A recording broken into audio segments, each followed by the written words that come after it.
கர்நாடகா அரசு வந்து பார்த்தீங்கன்னா காவேரியில தண்ணி திறந்து விட்டாதான் நமக்கு வந்து பார்த்தீங்கன்னா தண்ணி கிடைக்கும். ஆனா இந்த தண்ணி வரத்துக்கு முன்னால தமிழ்நாட்டிலேருந்து வந்து பார்த்தீங்கன்னா தண்ணி போனாதான் வந்து கர்நாடகாவுக்கே தண்ணி கிடைக்கும் அப்படிங்கிற நிலைமை எத்தனை பேருக்கு தெரியும் அப்படிங்கிறது தெரியல. ஸோ அதை பற்றி பார்ப்போம். தமிழகத்திலேருந்து கர்நாடகாவுக்கு பாயக்கூடிய ஒரே ஒரு ஆறு வந்து பார்த்தீங்கன்னா மேயாறு அப்படின்னு சொல்லக்கூடிய ஒரு ஆறு. இந்த ஆறு வந்து யாருமே கேள்விப்படாத ஒரு ஆறு. இது வந்து பார்த்தீங்கன்னா தமிழ்நாட்டு எல்லைக்குட்பட்ட மேற்கு தொடர்ச்சி மலைக்காடுகளில் உருவாகி கர்நாடகாவுக்குள்ள பாயக்கூடிய ஒரு ஆறு தான் இந்த ஆறு. இது வந்து என்னவா இருக்கு அப்படின்னா பவானி ஆற்றோட துணை ஆறா வந்து இது இருக்கு.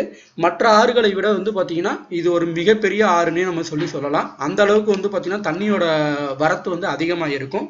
மேற்கு தொடர்ச்சி மலையில முக்குருத்தி பகுதியில் இந்த பிறக்கும் இந்த மோயாறு அங்கிருந்து வந்து பார்த்தீங்கன்னா ஒரு அணையில் சென்று தான் கலக்குது. அந்த அணை தான் வந்து பார்த்தீங்கன்னா கர்நாடகாவில் இருக்கக்கூடிய பைக்காரா அப்படின்னு சொல்லக்கூடிய அணை. இது எங்கேருந்து போகுது அப்படின்னு பார்த்தீங்கன்னா நம்ம ஊட்டி பக்கத்தில் உள்ள கூடலூரை கடந்து தான் வந்து கர்நாடகாவுக்கு செல்லுது. அதுலேயும் வந்து பார்த்தீங்கன்னா பந்திப்பூர் தேசிய பூங்கா, முதுமலை பூங்கா, சத்தியமங்கலம் பகுதிகள் இந்த வழியில தான் வந்து பார்த்தீங்கன்னா இந்த ஆறு வந்து தன்னுடைய பயணத்தை வந்து தொடர்ந்து போகுது. ஸோ இதில் காவேரியில் தண்ணி வரல அப்படிங்கிறது வந்து பார்த்தீங்கன்னா நமக்கும் கர்நாடகாவுக்கும் ஒரு மிகப்பெரிய ஒரு பிரச்சனை தீர்க்கப்படாமலே இன்னைக்கு வரைக்கும் இருக்கு. இந்த விஷயத்துல நம்ம ஊர்லேருந்து போகக்கூடிய ஒரு ஆத்து தண்ணி அந்த ஊர் பைக்கார அணையில நம்பி தான் நமக்கு திரும்ப வருது. அந்த தண்ணியை நம்ம கேட்கறதுக்கு தான் வந்து என்ன சொல்றாங்க, கர்நாடகா வந்து பார்த்தீங்கன்னா கெத்தா வந்து நாங்கள் தண்ணி தர முடியாது, அப்படி பண்ண முடியாது, இப்படி பண்ண முடியாதுன்னு சொல்லிட்டு இருக்காங்க. பட் ஒரு விஷயம் நம்ம இந்த இடத்துல புரிஞ்சுக்கணும், நம்ம ஏரியாவிலேருந்து தண்ணி போகுது, அந்த தண்ணி தான் வந்து முக்கால்வாசி தண்ணி தான் இங்கே வரணும் அப்படிங்கிறது தெரிஞ்சுக்காம அவங்களும் வந்து நமக்கு தண்ணி தர முடியாது அப்படிங்கிற ஒரு விஷயத்த சொல்லிட்டு இருக்காங்க.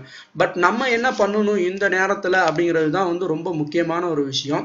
பவானி சாகர் அணைக்கு முன்னாடி வந்து பார்த்தீங்கன்னா அந்த கர்நாடகா அணையிலேருந்து வந்து தண்ணி நமக்கு வந்து பாய்ஞ்சி கபினி அணையிலையும் வந்து பார்த்தீங்கன்னா நூகு அணையிலையும் வந்து பார்த்தீங்கன்னா அந்த தண்ணிக்கு வந்து கிடக்குது.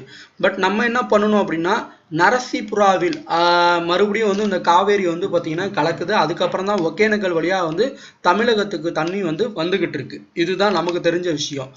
இந்த இடத்துல நம்ம என்ன பண்ணணும் அப்படின்னா கூடலூருக்கு பக்கத்துல, அதாவது வந்து நம்ம ஊட்டின்னு சொல்லக்கூடிய அந்த இடத்துல வந்து பார்த்தீங்கன்னா ஒரு அணையை வந்து நம்ம கட்டுனாலே ஆட்டோமேட்டிக்காக கர்நாடகாவுக்கு போகிற தண்ணி போகாது, நமக்கே அந்த தண்ணி திரும்ப வர்றதுனால வந்து பார்த்தீங்கன்னா இது கண்டிப்பாக கர்நாடகா மக்களுக்கு ஒரு மிகப்பெரிய பிரச்சனையாக இருக்கும். ஏன் அப்படின்னு கேட்டிங்கன்னா அந்த அணைக்கு வர வேண்டிய முக்கால்வாசி தண்ணி வந்து நம்ம தண்ணி தான் போகுது.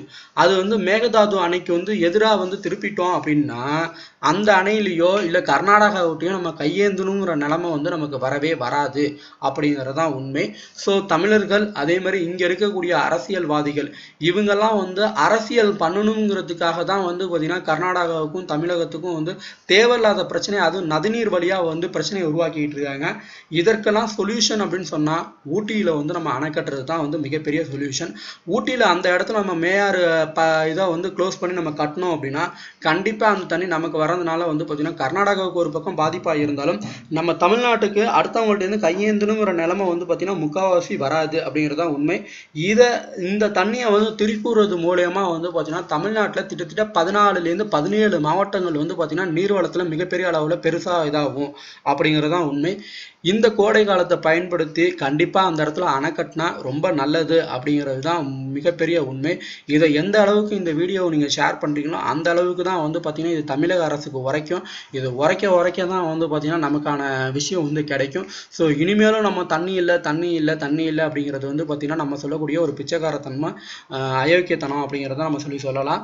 ஏன்னா நம்மக்கிட்ட இருக்க சோர்ஸ், அந்த சோர்ஸை வந்து நம்ம யூட்டிலைஸ் பண்ணிக்காமல் அடுத்தவனுக்கு கொடுத்து விட்டு அவன்கிட்ட திருப்பி கையேந்துறது வந்து பார்த்தீங்கன்னா ரொம்ப கஷ்டமான விஷயம். ஸோ தயவு செய்து எதுக்கும் எவ்வளவோ கோடிகளை வந்து செலவு பண்ணுறோம், வீணடிக்கிறோம், எல்லாமே பண்ணுறோம். செவ்வாய் கிரகத்துக்கும் சந்திரனுக்கும் வந்து ராக்கெட்லாம் விடுறோம், ரைட்டு. அதனால டெக்னாலஜியில் வந்து நீங்கள் என்ன வேணாலும் டெவலப் பண்ணுங்கள், என்ன வேணாலும் பண்ணுங்கள். இன்றைக்கி வந்து 3ஆவதாக வந்து ஒரு ராக்கெட் ஏவுதளம் வந்து பார்த்திங்கன்னா இங்கே ராமநாதபுரத்து மாவட்டத்துக்கு பக்கத்தில் கொண்டு வரணும் அப்படிலாம் சொல்கிறாங்க. எல்லாம் சந்தோஷம்தான். பட் நம்ம வாழக்கூடிய பூமியில், அதுவும் குறிப்பிட்டு சொல்லணும்னா நம்ம தமிழ்நாட்டுக்கு தண்ணியோட தேவையை வந்து போக்கணும் அப்படிங்கிறது தான் உண்மை. நதிநீர் வந்து நீங்கள் இன்றைக்கி இணைக்க மாட்டீங்க அப்படிங்கிறது எனக்கு சரியாக தெரியலை.